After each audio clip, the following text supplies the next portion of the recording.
Welcome back to Josh and Kristie Stealing the Internet. I'm Kristie. And I'm Josh. We've got some more great Reddit stories for you today, so let's jump into the first one. Am I the asshole for calling my wife's friend's dating technique idiotic?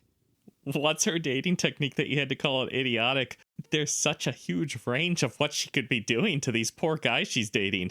My 38 male, wife 34 female, had some of her friends over for dinner, and we were all talking about this and that.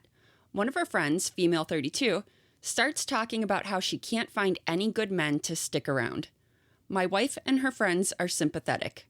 We keep on talking about her and her latest dates, and she starts talking about her dating technique. Oh my god, the buildup is just making me cringe. This is essentially to show as little interest as possible and to ghost guys she likes, since she wants them to fight for her. Like on the first date? 'Cause that seems a little manipulative, especially if you're doing it super early on. Like, she sounds exhausting. Bitch, I'm not fighting for you. I barely even know you.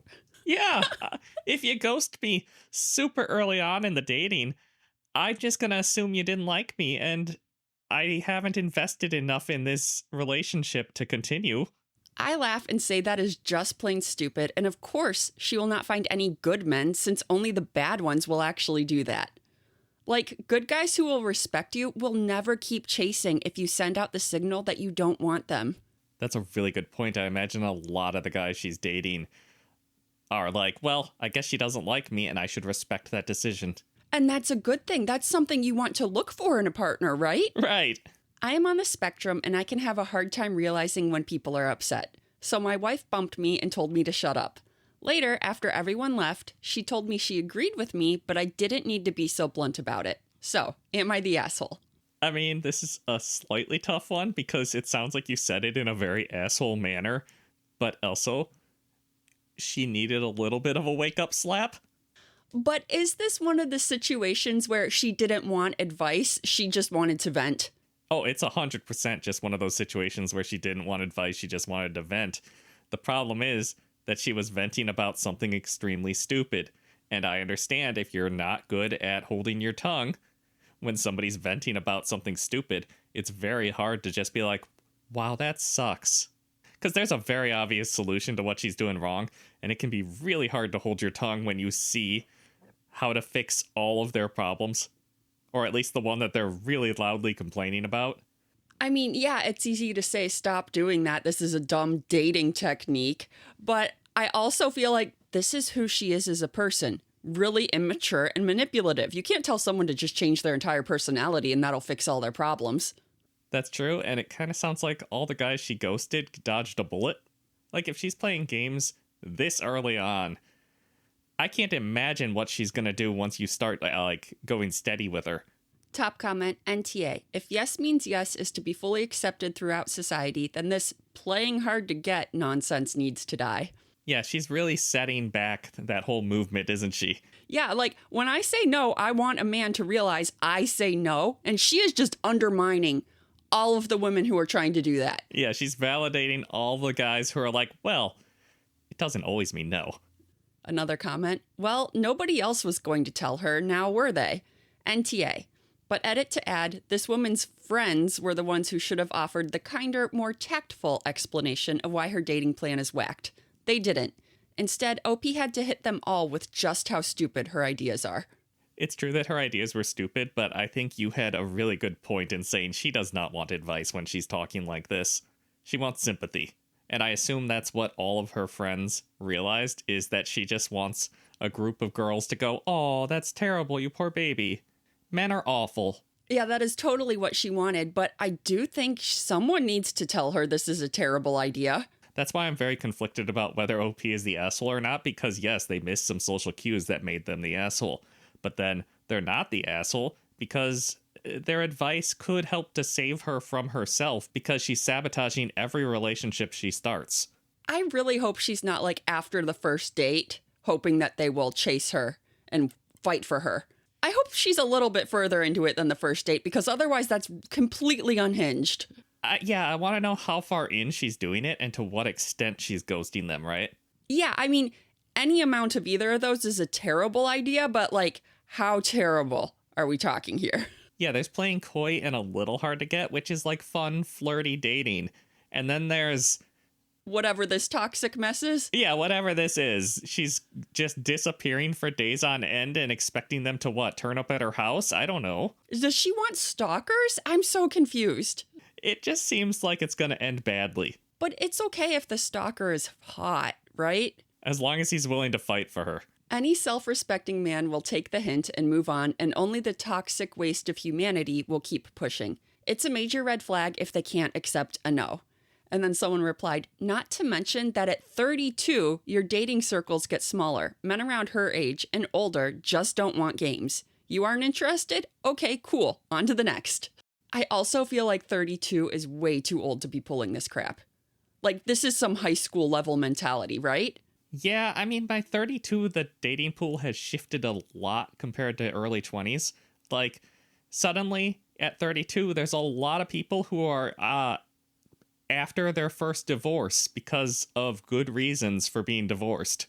And you gotta watch out for them. And those are the people that are gonna chase you. Not in a fun way. So yeah, Reddit is NTA. I'm kind of thinking, like, was he rude?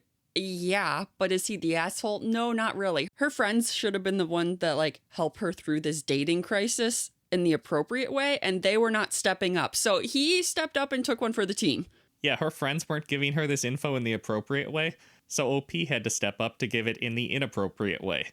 And now, like, he can be the villain of her story, but hopefully help her improve, while her friends get to stay sympathetic and empathetic and, you know, be her friends and not the ones who, like, showed her this harsh reality. Today I effed up by learning what Netflix and chill is code for. Oh no, they didn't know? How many people have they said they're gonna Netflix and chill to? I, 34 female, just found out today that Netflix and chill is a euphemism for hooking up, and I'm absolutely mortified. Oh no, they're 34 and saying this? I'm a professor at a university and when Oh no, a professor? Is she saying it to her students? I'm a professor at a university, and whenever I do icebreakers with my classes and ask about favorite hobbies and activities, I talk about mine and include that I love to Netflix and chill. Oh no! And when students talk about how stressed they are, I tell them that while it's important to study, it's also important to take time to relax and recharge. So I hope they're able to do something for themselves soon, like Netflix and chill. No, she's telling her students, you know, you're stressed out, maybe you should go get laid. No! This is mortifying. I thought to Netflix and chill literally meant to watch Netflix and relax, which as a mother of two, a 4-year-old and an infant, is such a treat when you have little ones constantly requiring your attention.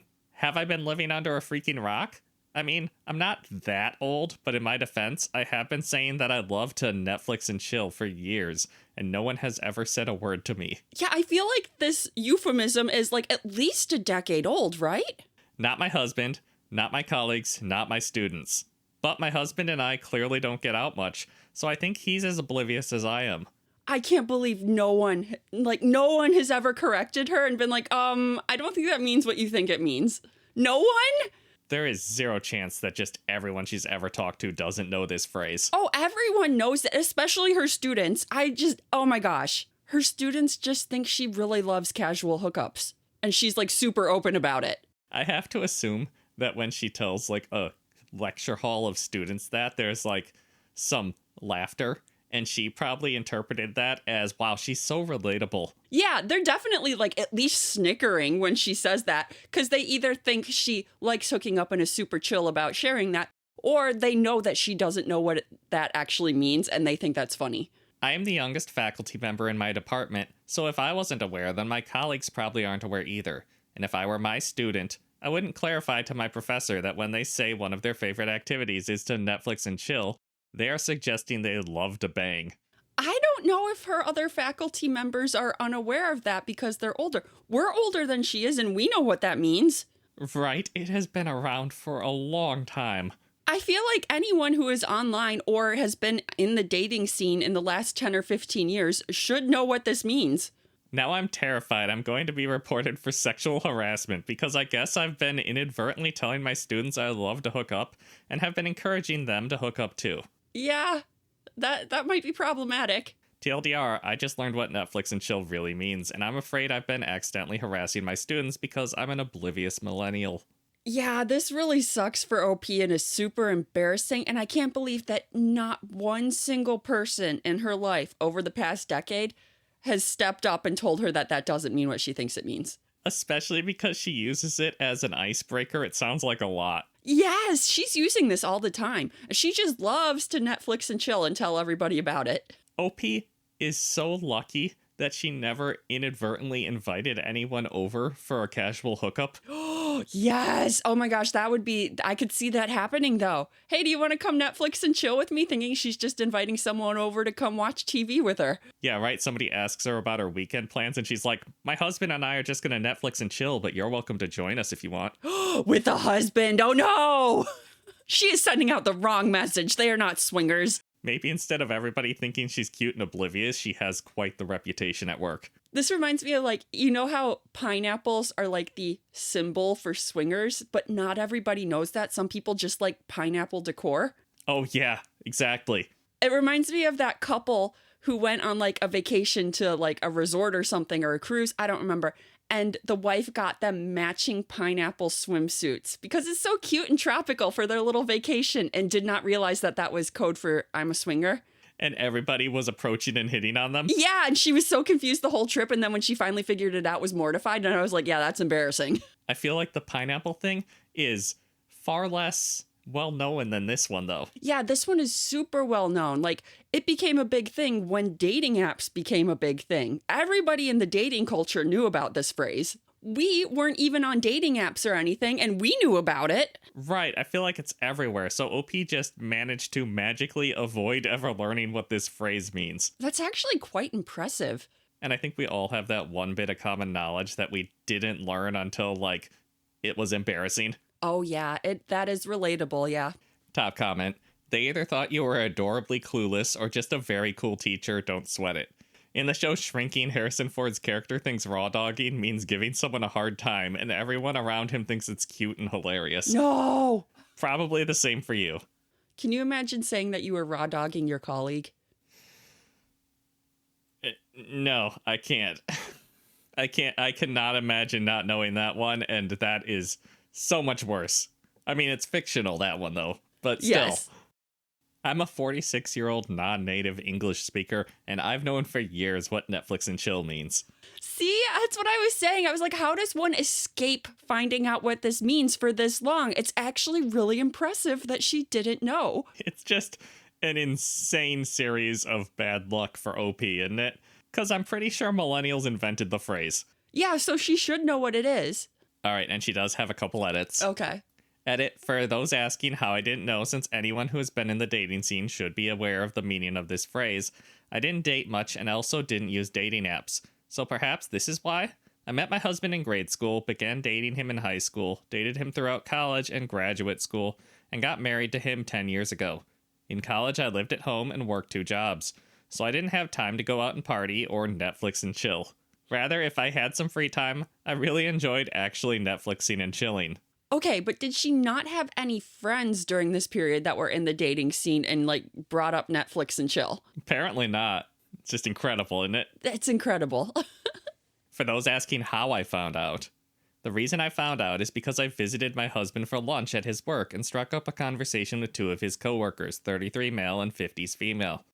I'm currently on maternity leave and mentioned to his coworker that I can't wait for my infant to be older so I can Netflix and chill again. Oh, I can't wait for my kid to grow up so I can casually sleep around again. Well, you can Netflix and chill with your husband. Well, I guess so, but it usually means inviting someone over to come Netflix and chill with you. The 33 male coworker stopped me with a shocked look on his face and said, "I'm surprised you'd be that open about wanting to Netflix and chill." And when I was confused, he elaborated and opened my eyes. I didn't believe him until the other coworker, 50s female, said, "Oh, he's right. Even I know what that means." Your husband's coworker is the real hero in this story. Yes, it sounds like your husband's coworkers are your only real friends, OP.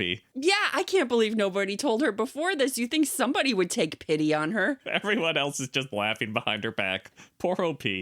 Second edit. When I called myself an oblivious millennial, I wasn't suggesting all millennials are inherently oblivious, or that I don't know the phrase because I'm a millennial. I simply meant that I am a millennial who is clearly oblivious because apparently, as fellow Redditors have pointed out, this Netflix and chill phrase was invented by millennials and has been around for at least 10 to 15 years. And further clarification about how the heck I never learned the meaning in 10 to 15 years when my generation came up with the phrase? Yeah, good question. Which is why I was shocked and turned to Reddit, hoping maybe that there were a lot more people like me out there. There are not. Good news, I found I'm not alone. Oh, that's surprising. Bad news, there are very few of us out there. Okay, not surprising. Way fewer than I expected. I'm guessing I never learned because I always took the phrase literally. Others had a different interpretation, and whenever Netflix and chilling came up, we just never questioned each other and lived our lives thinking very different things of each other, I guess. Anyway, thanks to everyone for your comments, advice, support, empathy, or lack thereof. And teasing. It's been an eye-opening experience, and I'm laughing out loud at a lot of these comments and at myself, while simultaneously cringing. I'm a bit horrified at myself as you've opened my eyes to what perception my students may have of me compared to my intentions. So I'm going to have to ameliorate the issue when I return to work. Yeah, the secondhand embarrassment is real with this one. On the plus side, most people are only in college for 4 years, so you just gotta wait them out. Oh yeah, those kids will be long gone soon enough. Anyone who has lived the past decade plus under a rock like me is welcome to come over to my place and literally chill and watch Netflix with me anytime. I'll supply the popcorn.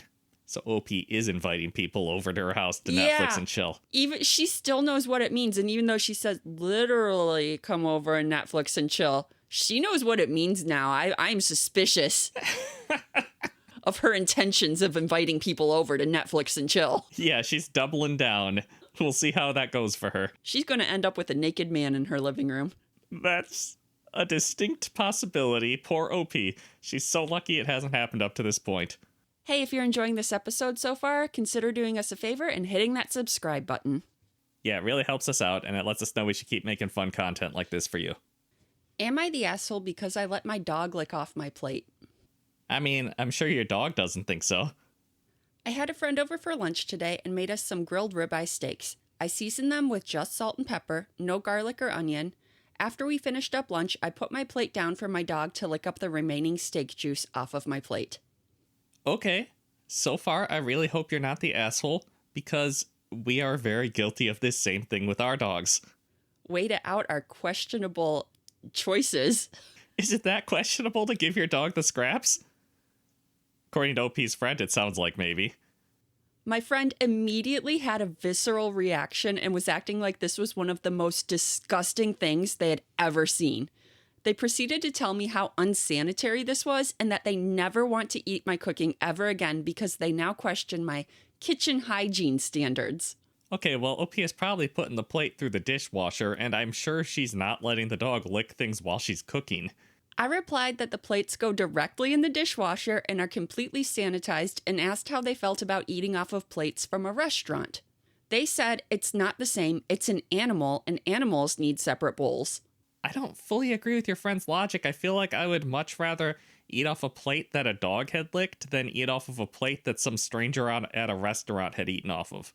Yeah, I mean, first of all, there's a lot less of a chance of catching a disease from a dog than there is from another human being, just because a lot of the diseases are species specific. Yeah, plus if it's my dog, I have a general idea of where their tongue has been. Nowhere good on her butt, but you know, it's... Still, I can't disprove that those strangers in the restaurant haven't put their tongue in worse places. I never thought about it from my friend's perspective. I grew up with dogs my whole life, and this is just something we did growing up.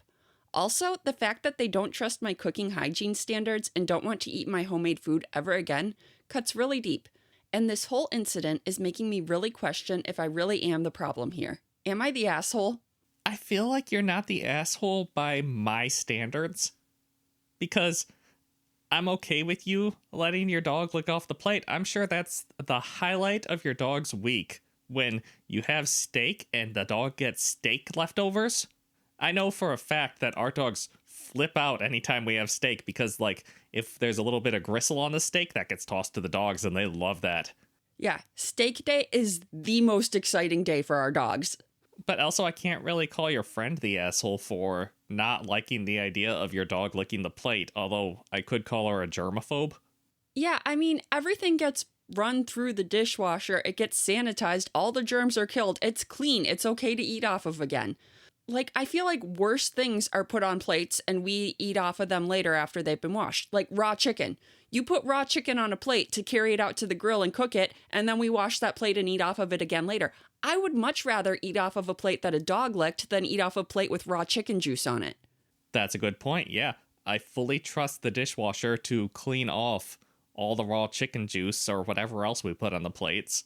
So I don't know, it sounds like maybe your friend needs to have more faith in technology. Or soap.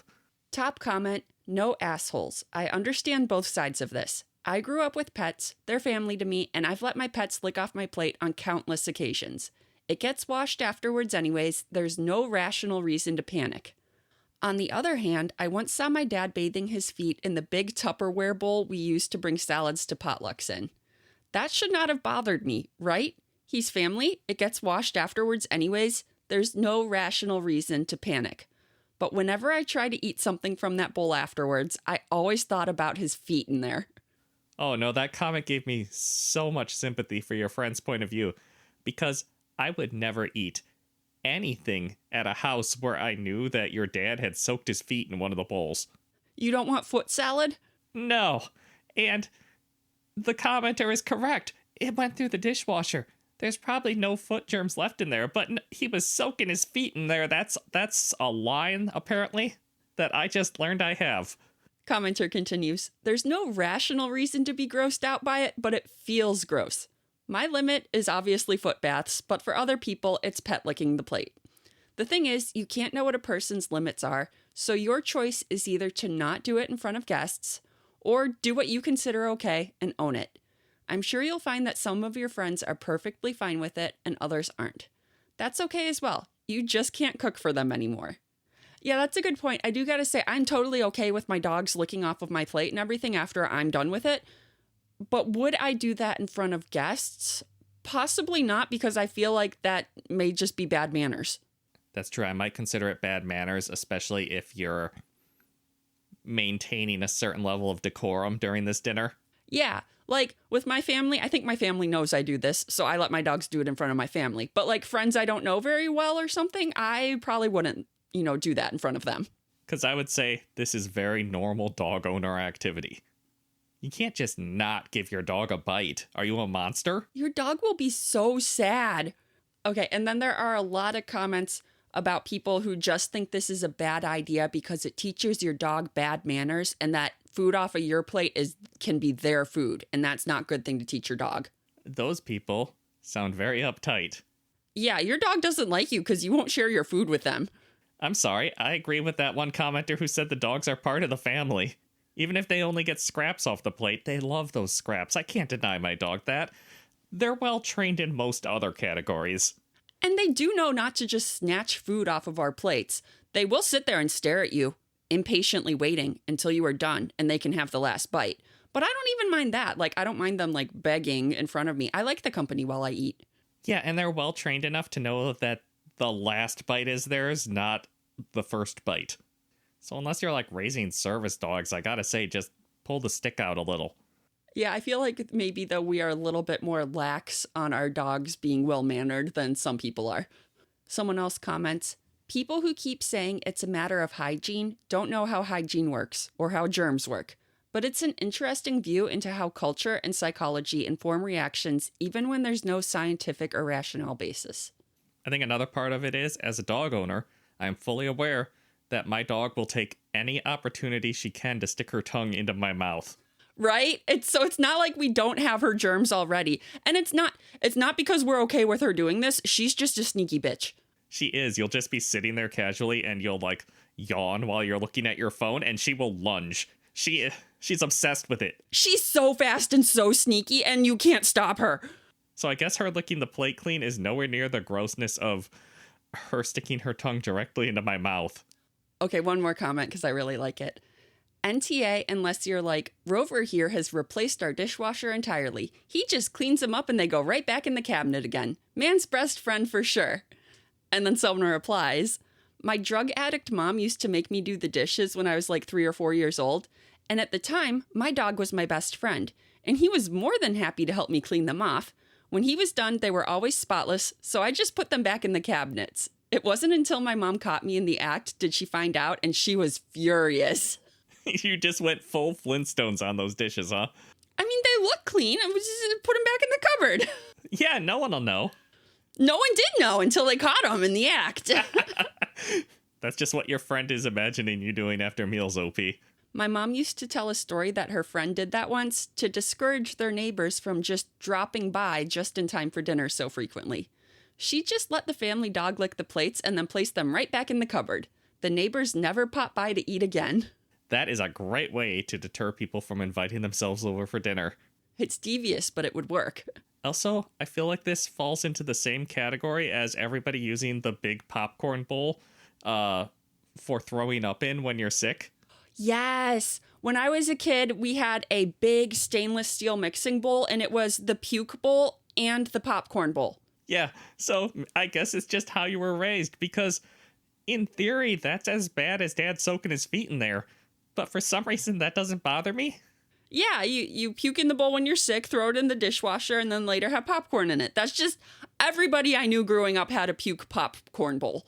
Right, because parents cannot expect their 5-year-old to successfully make it to the bathroom if they need to throw up.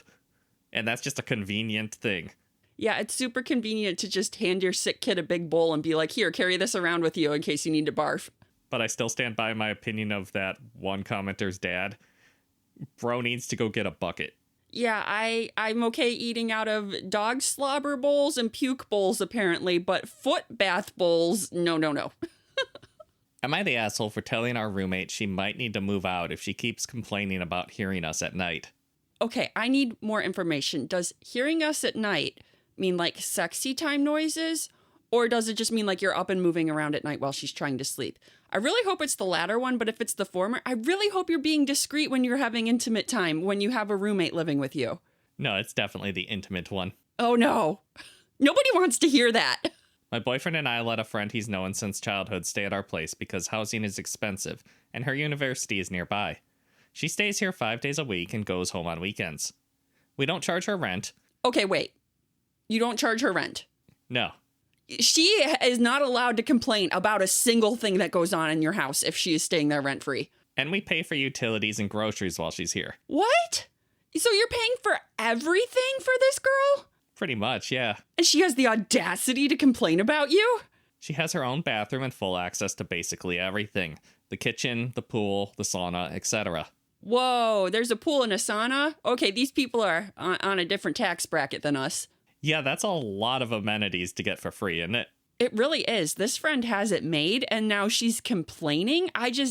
The audacity. Her bedroom isn't next to ours. Between our bedroom and her space is a computer and working room, and her bathroom is also in between, so there's some separation. That does have me slightly concerned. There's 2 rooms between your room and her room, but she's still hearing you at night. Are you not being at all discreet? Because there is, like, basic human decency and politeness when you have a guest in your house. It does kind of sound like they aren't the most discreet lovers, because that is a lot of padding between the rooms. Okay, the friend definitely should not really be complaining about anything because they're getting free rent and utilities and food. You're basically financially supporting this girl through her college career, which is, she's not even related to you. She's just a friend. This is so extremely generous of you. But at the same time, my God, control yourselves and keep it down. A few months ago, she told us she could hear us being intimate at night, and it made her uncomfortable. We said we'd try to be quieter when she's around. Since then, she has brought it up multiple times. Recently, she asked if she could switch rooms. The only rooms we could realistically swap would be the one my 7-year-old sister uses when she sleeps over, or my hobby room. All the other rooms are already set up permanently.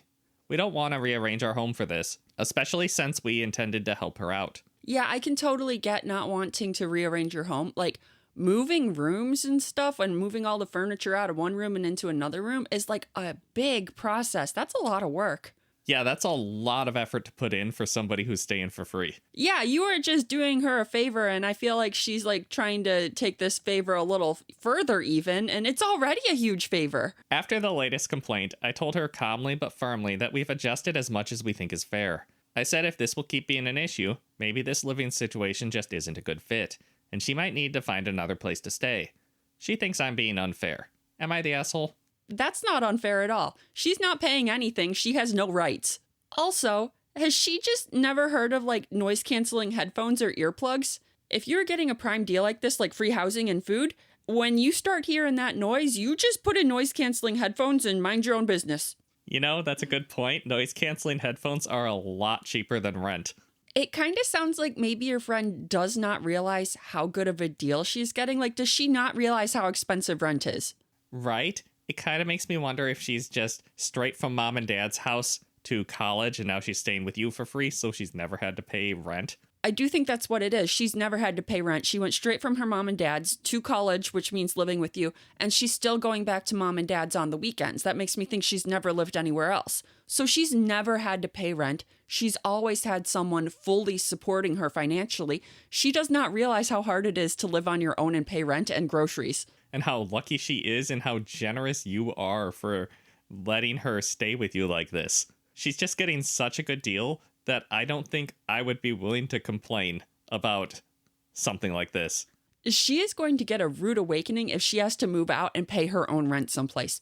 And as a college student, she'd probably get a roommate to help her pay for her apartment. And you know that roommate's going to be bringing people back to the apartment and she's going to be able to hear their sex noises. And it's going to be in a much smaller space and she's going to be able to hear it much, much more. That's a great point. If she has to go get an apartment with a roommate, they're probably going to be sharing a wall. There's not going to be like 2 rooms of padding in between. This girl has no idea how the real world works. And if she keeps complaining about you guys, she's going to find out real soon. Reddit very strongly agrees with us. You are not the asshole, OP.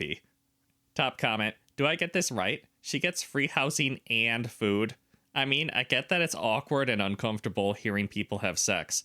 But if I get to stay in a house in my own room with my own bathroom, a sauna, a pool for absolutely free, I just buy noise-canceling headphones and shut up. Not the asshole. Yeah, that is absolutely what she should do. I feel like noise-canceling headphones would fix all of these problems. She would still know it was going on, which is not, maybe not very comfortable. But just put your noise-canceling headphones in, watch some TV, and try to think about something else. I mean, OP and her husband are a young married couple. You gotta expect that they'll be doing it. Yeah, they're absolutely gonna be doing it. Sounds like they could maybe be a little more subtle, but you're not paying rent, so shut up and get the noise-canceling headphones. Somebody else replied, one of my friends let me use a spare bedroom in his house, full bathroom and walk-in closet that I could easily have parked my Toyota Highlander in. They aren't rich, but easily the nicest house I've ever been in rich.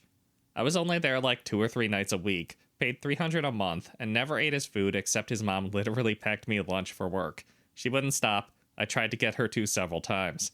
And any of them could have had a blood orgy in the living room to death metal at house-shaking decibels, and I wouldn't have said a goddamn word about it. As you shouldn't say a goddamn word about it. You walk in, see a blood orgy happening with death metal, and you're like, okay, cool, I'll be in my room, have fun, guys. Yeah, I got headphones just for this purpose. Not the asshole. My flabbers are pretty gasted at the audacity of this woman. She's not your roommate, she's your guest. Genuinely baffled at how someone in her position thinks she can make demands of you and accuse you of being unfair when you've already been accommodating. It's your home you are letting her stay in out of the kindness of your heart.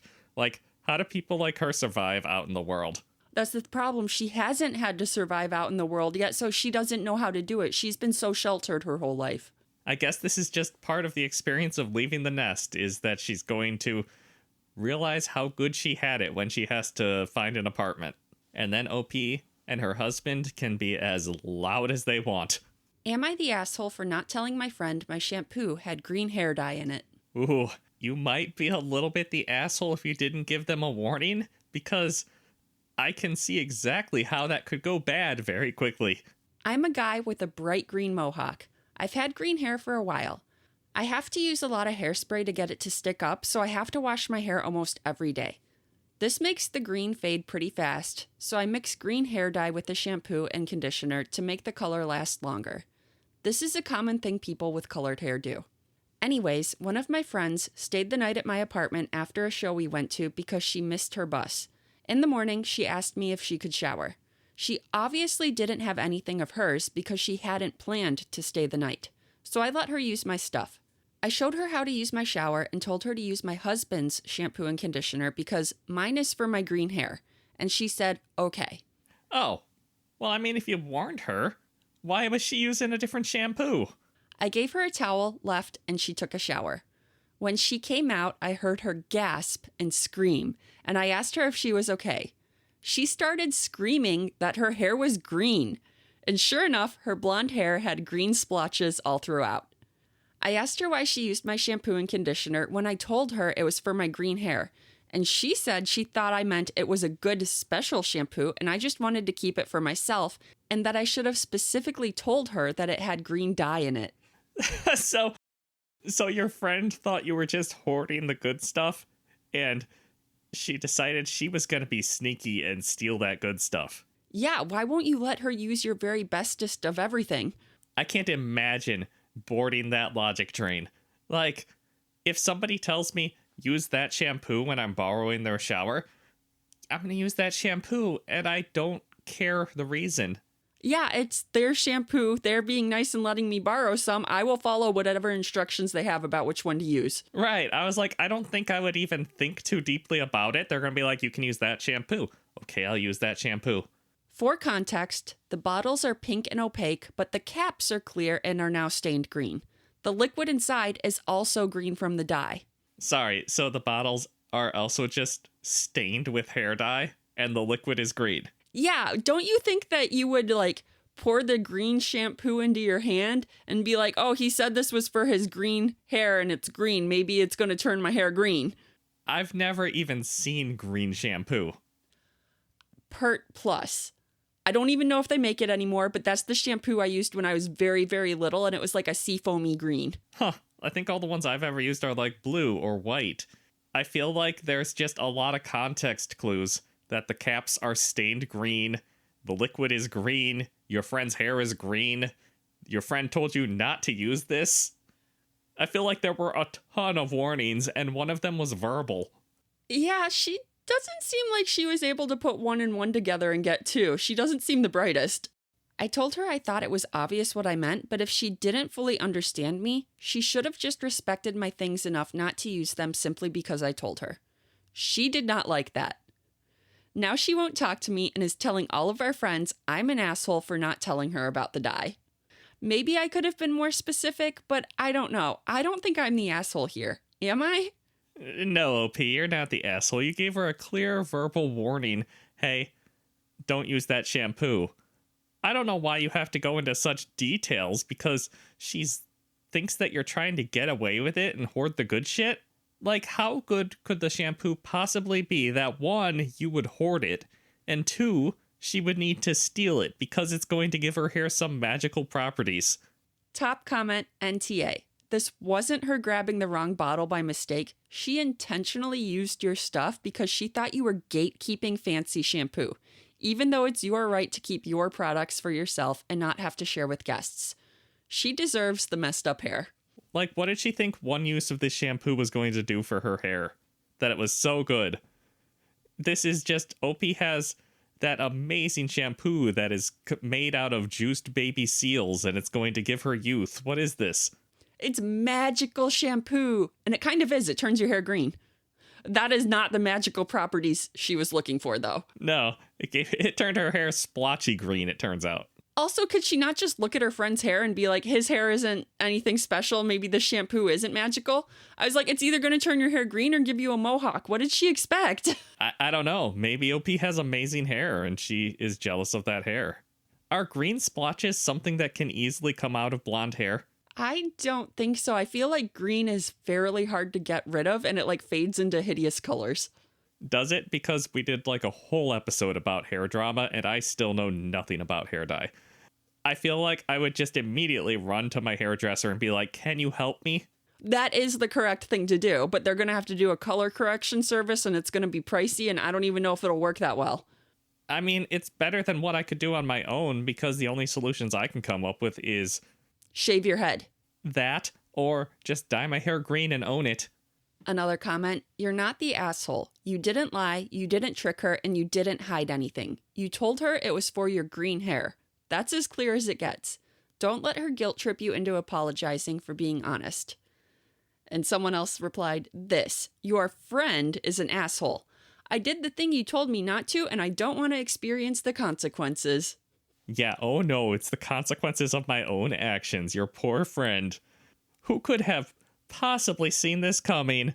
If only somebody had warned me. Anyways, Reddit is pretty firmly not the asshole, and they think your friend is stupid and entitled.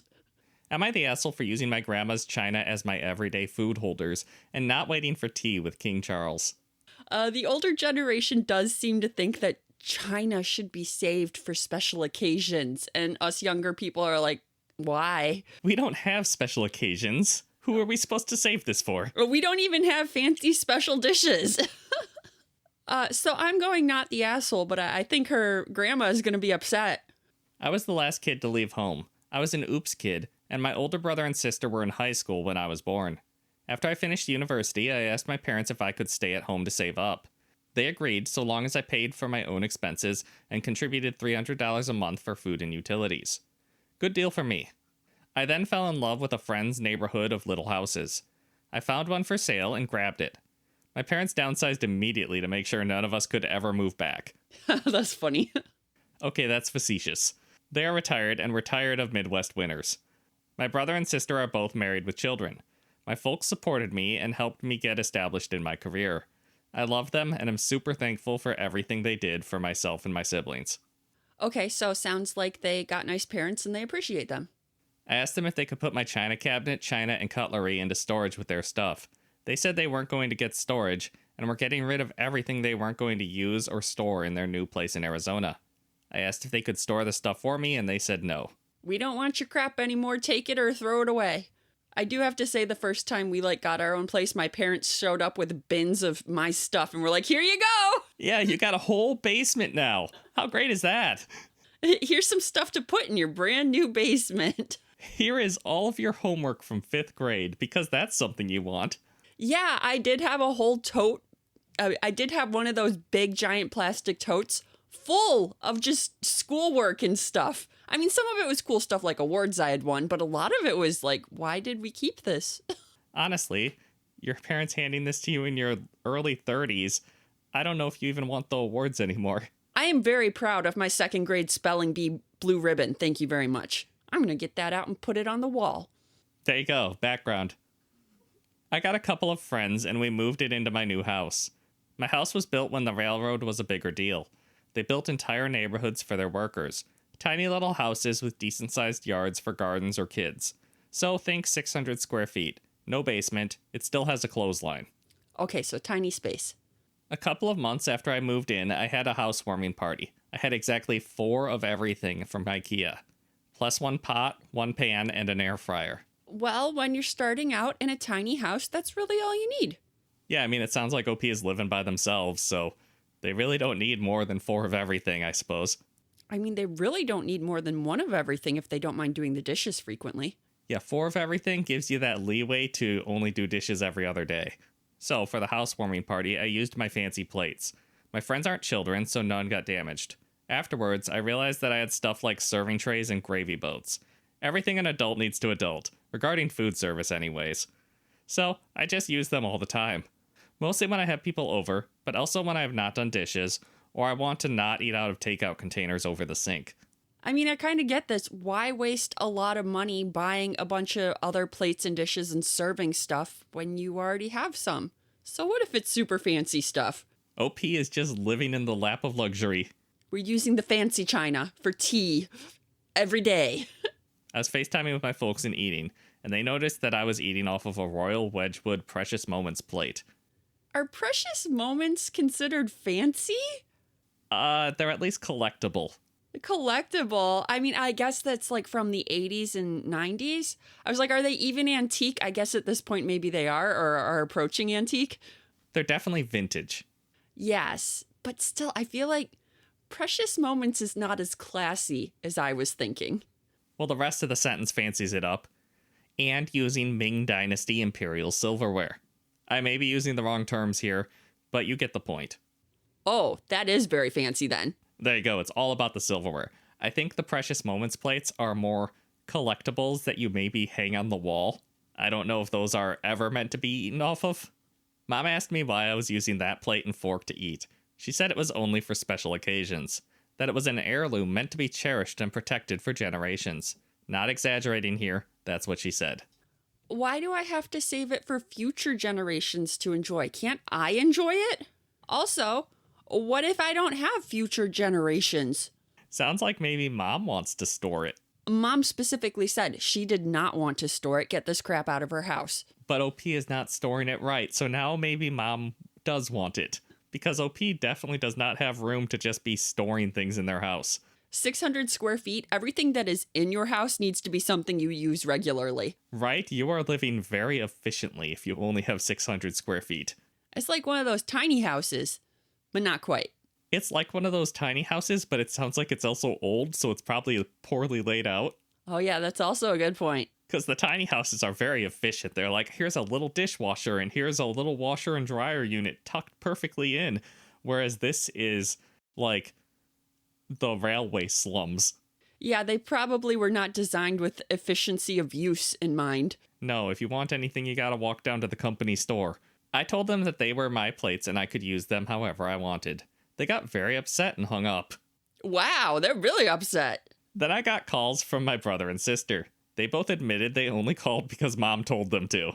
They said to do whatever I wanted. They said they weren't huge fans of fancy china, but that Mom had insisted it go on their registries. We had a big laugh, and I promised to tell Mom they told me to save my nice stuff for a royal visit.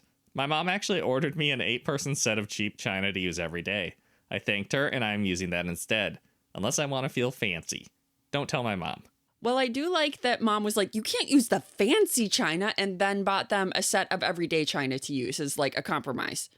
That is good. Mom backed up her own words with her wallet. She's not just like, you can't do that. Now go figure out a solution that satisfies me. Yes, on your own dime. No, Mom was like, I will pay to make you not eat on the fancy china.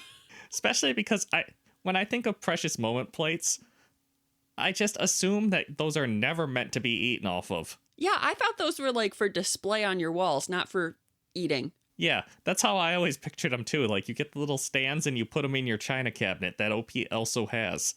Not that I want them in my house. That's what I assume Grandma did. But I do feel like the older generations take fancy china a lot more serious than us younger generations. Like, we didn't even put china on our wedding registry. We were like, we're not hosting fancy parties. What do we need that for? No, but for some reason in my brain, fancy china is something that you inherit. It's not something that you buy. Also, when my grandma passed, nobody wanted her fancy china. We have my grandparents' fancy china in the basement. Oh, okay, that's nice. We have it? Yes. Oh, okay. Did you forget? I didn't know we had it. That's because it's still in boxes, because it's too fancy to use, so they're in a drawer. So I guess we do have china. I just didn't know about it. You're not fancy enough to know about the china, Kristie. You're gonna let the dog lick crumbs off of it. I totally would, yeah. The queen would be appalled. Right? You don't even like tea. So when I have tea time with the king, I don't even bother to invite you. But I like crumpets and scones. Scones? How do the British say it? Top comment. Not the asshole. Every day above ground is a special occasion. Also true. Don't save it for the special occasions. You might die before you get to use it. Another comment. The boomer attitude on China is very weird. They think it's valuable, but in some cases, they literally cannot give it away, let alone sell it. A lot of it isn't microwave or dishwasher safe, and their descendants don't have space for an entire set of fucking dishes they use once a year. Yeah, for me, the big deterrent is you have to hand wash all of that stuff, and I don't want to do that. My grandmother passed away about 6 years ago, and my grandfather passed away about 2 years ago. Afterward, my mother inherited the china cabinet and all the fragile plates and gravy bowls and glasses within. She keeps telling me, this will be yours someday. As a millennial who lives in a 900 square foot house, I take that as a threat, to be honest. Yeah, I don't want that. I don't have room for that. What am I supposed to do with it? I mean, we also inherited my family's china cabinet, and I use it to store my amiibo collection. Yes, I do like the china cabinet, but I'm not storing china in it. No, I have it full of nerdy knickknacks. It's beautiful. Somebody else commented, I was given some really lovely art supplies and didn't want to use them until I was good enough. So I bought a cheap set to practice with. When I finally decided to crack into the good stuff, it was all dried out and useless. Use the good stuff. Yeah, but I also feel like art supplies are not as long-lasting as China is. But at the same point, what's the point of having it if you're not going to use it and enjoy it frequently? Yeah, I think that's sort of the spirit of what that person was commenting. Like, use it because it's not doing anyone any good just shoved in a box. I also inherited a ton of Wedgwood. My oldest stuff is from 1775. I went through a period where I used the tea set because I liked the idea of throwing tea parties for myself, until I realized that Wedgwood from that era uses lead glaze. Oh no. Lead poisoning. I think at one point I even tried to eat out of the Jasperware. Do not recommend. That stuff is for deco only, and you will ruin and stain the items if you try to eat out of them. Pretty sure the Precious Moments ones are definitely new enough that that's not a problem. But still, there is some logic to not eating off of very old stuff. Yeah, and I was wondering, like, our Precious Moments things, like just commemorative decorative plates, are they food safe? I don't know. Yeah, I don't know, because I'm fairly certain the Precious Moments collection plates were not meant to be eaten off of, but I don't know. As a kid, I had Ninja Turtles collector plates that I ate off of all the time, and I turned out okay. Those are the same thing, right? Your plastic Ninja Turtle plates? Yeah, totally. So yeah, Reddit says OP is not the asshole. It's annoying to store stuff forever, and what's the point of keeping it if you're never going to use it? Am I overreacting for being annoyed that my wife's friend and husband dropped in on us for dinner? I mean, right off the bat, it doesn't sound like you're overreacting. Nobody likes the people who just spontaneously show up for dinner. Did you even make enough food for them? This is short and sweet. I planned to cook out for the wife and my son since we had some warm weather. I went and got some really nice steaks. Oh, they showed up on steak day of all days? While prepping everything, her friend calls and invited her and her husband over. My wife just tells them to stop and get steaks to cook. Okay, so they at least showed up with their own steaks. So they do. I was annoyed. I didn't want company, but I went with it. I cook the food, and when it comes time to sit down, everyone grabs their food, and when I grab mine, my steak is gone. This mother effer took my steak and was already eating it and then said, "Oh, my bad. Did I grab the wrong one? I can't tell the difference." I'm sorry, he took your steak? Steak is sacred, and it sounds like OP got fancy steaks.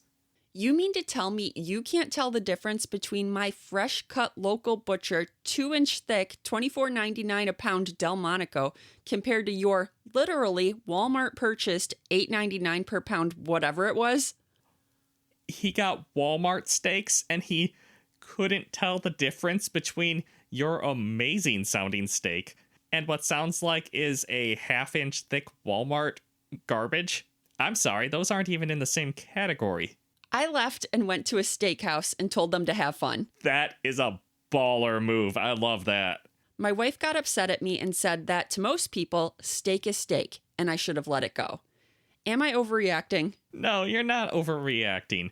You went to a local butcher and got 2-inch thick, $25 a pound steaks. And then these monsters turn up at your house with Walmart garbage that's like a quarter of the thickness of your steak, and they're like, I can't tell the difference. He is a goddamn liar. He 100% knew that wasn't his steak, right? There's 0% chance that he didn't know that wasn't his steak. He just saw the best steak he's ever seen, and he grabbed it. And started eating it right away. Yeah. He's like a goddamn feral dog. He just grabbed it and started horking it down so you couldn't have it. Top comment. He knew exactly what he did, and he just wanted the good steak. I am legitimately outraged that this man stole your steak, OP.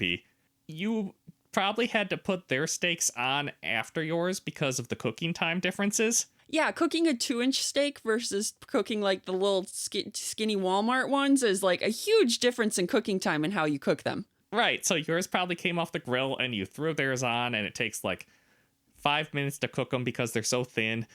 And you come back and he's already wolfing down your steak. I'm sorry. Fight him.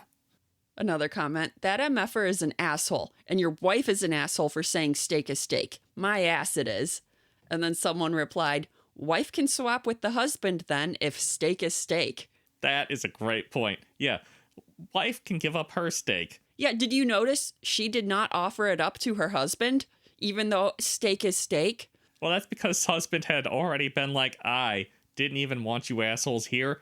I'm going to a steakhouse. I'm going to have a lovely porterhouse. I respect that a lot, to just toss his crappy Walmart steak in the garbage and go to a steakhouse and get a good cut. Like, hell yes, OP. I do think that was a very cool response that he had. Yeah. He made a statement with that response, and then also he did get to go enjoy a good steak. Right, like, he probably bought the most expensive steak on that menu. And I don't blame him at all. Another comment, they sound like the type of people who turn up to a party with light beer and drink others' premium beers and say beer is beer. They absolutely do sound like that. They sound like the type of people at the party who wander down to your basement to the fridge that the guests aren't supposed to be touching and find your really premium stuff. Someone replied, and get upset when you hide the good stuff inside because you don't want to share. Exactly, right? Like you have that like limited edition, like $30 a bottle beer hiding in your basement fridge, and these assholes wander down and they're like, well, you can have some of my Bud Lights. Those are not the same thing. It's both a wife problem and a problem with her friend's husband. The husband obviously knew the difference and disrespected you in your home. While I would not necessarily ban them from your home, I would make it clear to your wife that they are lousy dinner guests and are never coming to a meal in your house again. I would also discuss with your wife not inviting people over without it being a mutual decision. Especially not on steak night. Steak night is a sacred event. Like when we have steak night, like for anniversaries or a birthday, we go all out and we go to like the local butcher and buy like $19 a pound bone-in ribeyes and we grill them up real good. Like, it is an event. It is a splurging on this dinner. And I am very much looking forward to the steak by the time we get it, because I have to drive an hour out of my way to go to the butcher I like. And the idea that somebody would just snatch it off my damn plate before I could get a bite. I'm sorry. I don't get to eat this steak like every week. It's a very special occasion for me, and I have to assume it is for OP too. Yeah, that is a pricey steak. You gotta assume it's a special occasion kind of thing. And if steak is steak, it sounds like you can go to the butcher and get the fanciest cut for yourself that you want, and then just get like fajita beef for your wife, and she'll be satisfied with that. So yeah, Reddit is firmly not overreacting. This guy's a terrible person and knew exactly what he was doing. Am I the asshole? Made lip balm as party gifts, and friend tried to shame me about it.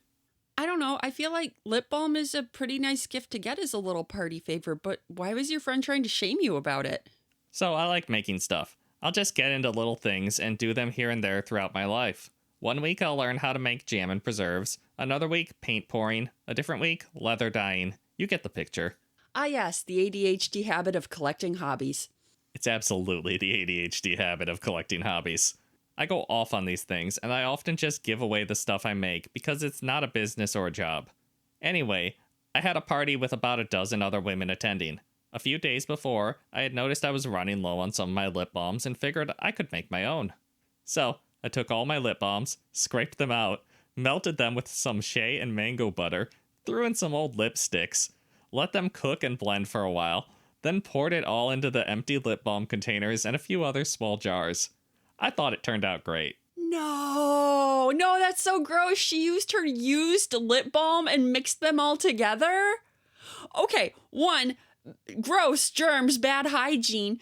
2, like, is she taking, like, they come in different flavors and styles and stuff, too. Is she taking, like, mint and cherry and citrus lip balms and mixing them all together and then throwing in some different shades of lipsticks? What kind of Frankenstein monster abomination is she creating? So, at this party, I hand these out, and most people loved them. This one woman, however, started grilling me on the ingredients. I listed off what I added and what I could remember about the original lip balms. Although a number of them didn't have the label, not like they could all be that different. She then went on about how she won't use certain ingredients, and it's my responsibility to inform her of these, and how harmful it was to just give these away without that information. Okay, Like, if she has certain allergies or sensitivities, I can understand being like, hey, what's in this before I put this on my mouth, you know? Yes, but it also sounds like OP is the type of person that I wouldn't trust to remember allergen information. Right, that's what I was going to say. I was like, but some people, you just know they're not going to be able to reliably tell you exactly what ingredients are in their homemade products. So those are the people where you just take the gift, say, oh, thank you very much, and then you just throw it away because you cannot be sure what is in there. And better safe than sorry when it comes to allergens. And just all the other reasons you don't want to use OP's lip balm. Although I don't know if she knows about those ones. Yeah, that would be like if it was homemade lip balm, not recycled used lip balm, which is this is a whole other problem. OP is like Typhoid Mary. I told her they were gifts, and she wasn't required to take anything. She kept getting huffy, and I told her that it'd be best for her to leave. Now, some of the other guests said she was obnoxious, but I could have brushed her off, as it affected the vibe of the afternoon. So, am I the asshole? Okay, this guest who is questioning you so much about your lip balms was a little bit rude. Just accept the lip gloss, say thank you, and don't use it. Like, she's making a big stink about this. Although the grossness factor itself, I do feel like this maybe might have been a time to make a big stink about it, but it sounds like she wasn't even making a big stink about the gross reused lip balm. It was just, you don't know what ingredients are in this and it might have allergens. So the guest was rude, but was that worth kicking her out over? I don't know. That also seems rude. And OP is just an asshole for giving people used lip balm. That's so gross. I mean, I could totally see a little bit of OP's side in with the guest interaction where OP's like, you don't have to take the lip balm, and the guest just kept going.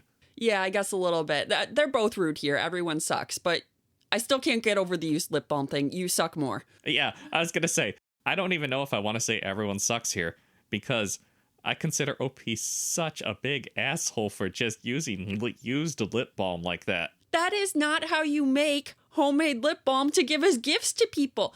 I don't think it's that hard to make not gross homemade lip balm. Right. I have to assume there's an ingredient list online somewhere, and they cannot be hard ingredients to acquire. Now, what might be a little bit harder and pricier is acquiring like the lip balm tubes to put them in instead of reusing already used ones like she's doing. Like, I think you might have to buy the tubes, nice, clean, new tubes, specially, and that might be a little bit pricier. And she's like, I'm not doing that. I'm just going to put it back in this used lip balm thing. That's so gross. It's okay. OP scraped it clean.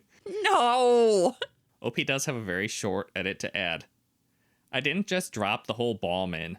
I cut off the top portion that would have been in contact with my lips. The rest was still down in the tube. I don't think OP understands how germs and hygiene work. I don't think that makes it better. Reddit very firmly agrees. Top comment, you're the asshole. Everyone who heard what was in it and kindly accepted was just being nice, and they're going to go home and immediately trash it. Dude, while what you did is a genius way to create new lip balms for yourself, I don't think it is. I don't think I agree with that at all, but okay. Giving them to other people is freaking gross. I don't care if you cut off the top. It's still your bottom of the barrel, crusty ass used balms and lipsticks that have probably been floating around your washer and dryer and butt pockets and purse. And no telling how old they are. This is exactly the kind of thing I'd do for myself, but give it to other people? Oh my god, no. Yeah, it's been in your butt pockets and, oh, that's gross, yeah. I assume the whole tube is just covered in OP's sweat from being in her pocket, right? Also, like, carrying that lip balm around in your pocket, you're keeping it warm and at the perfect temperature for those microbes to multiply and grow and spread all over that lip balm. And really sink down into it. This is so gross. Somebody asked, it's gross to do that. Do they know they were made from your old balms? OP replied, yes, and I also told them I'd cut off the tops where they had been used. Okay, at least she did tell them so they were well informed and could decide if they wanted to use it or not. Because I agree with the last comment that said once they heard you say this was your old used lip balms, they are like just going to take that home and throw it away. That's 100% what I would do too. Because I bet a lot of people were like, oh, cool, lip balms, put it on. And this is so nice. This is so nice. And then the one person's like, well, what's in these? And she starts listing off all her used lip balms. And I'd be like, bleh, get it off, get it off. That is, oh my God, I didn't even consider that maybe somebody just took it out and immediately put some on excitedly. I bet they did, because they were telling her, this is so nice. Oh, I like this lip balm. People used it and then found out that it was her nasty old lip balms. At least the melting process probably killed most of the germs. One would hope, but I do feel like the melting point of oils is lower than that of the temperature that would kill microbes. Oh, I have zero faith that OP properly pasteurized these lip balms. Oh no, they are still very much contaminated. Somebody replied to OP's comment. All that means is that your understanding of hygiene and product safety is extremely poor. Don't expect these women to accept any gifts from you in the future. I wouldn't. I mean, nothing that I'm going to be putting onto or into my body, you know. If you make me a candle, I might accept it. No, if I burn it, what kind of toxins am I putting into the air? You're right. I don't know if I would accept anything from her. Somebody else replied, it does not matter. Don't give those out, please. Love, nurse lady. See, even the nurses are the ones who know. This is gross. Yeah, also to jump back up to the top of OP's post. Okay. She said that she shifts these hobbies every, week or so. Yeah. The stuff she is giving away cannot be good. Yeah, 1 week is not long enough to get good at any hobby. 1 week is long enough to think you did a good job, and then to give away garbage to people. Yeah, because I also collect hobbies, and I'm thinking back to, I stick with them a lot longer than that, though. I cycle through, every year or two. But I'm thinking back to, the very first pieces of jewelry I made, and how, they're garbage. They're I look back at those and I'm like, oh my gosh, I was so bad at jewelry making back then. Yeah, I do that with my woodworking. I find one of my old first year projects and I'm like, I should just turn this into scrap wood so that I don't have to look at it anymore, because I made some crates for our old apartment and I was like, yeah, these are great crates. And I mean, I guess they served their purpose, but looking at them now, they make me cringe a little. Yeah, it can take a while to get good at a hobby, and you don't realize how bad you are at that hobby until you get good. So she's given people a bunch of not very good stuff. You're the asshole. In addition to what others have said about hygiene, you don't know what allergies people have, and you gave them something that you didn't know all the ingredients for. You could have put someone in anaphylactic shock. Unlikely, yes, but possible. You really should have checked before handing out something people put on their mouths. You're the asshole. Scraping the top off doesn't mean there's no bacteria in the tube. I think she was well within her rights to pull you up. It kind of is your job to inform your guests of the ingredients and products. You wouldn't make a cake with nuts and then go, oops, when someone has an allergic reaction to it. Yeah, that is a good point, too. She used so many different lip balms and lipsticks that she can't be sure exactly what is in there. Yeah, and just the fact that these were all of her old, crusty ones that are probably expired. No, I agree with Reddit. She's the asshole here. How hard would it have been to just buy just the shea butter and mango oil or whatever she used and just use that to make lip balms? Probably not very hard at all. Why did she have to add in all this little mismatched stuff? I don't understand. I have to assume that you could go to a craft store or just even online and find them. Just buy the bag. Yeah, there was really no reason to do this, and she shouldn't have. All right, that's our last story for this episode of Josh and Kristie Stealing the Internet. Thanks for watching. Hit that subscribe button, and we'll see you next time.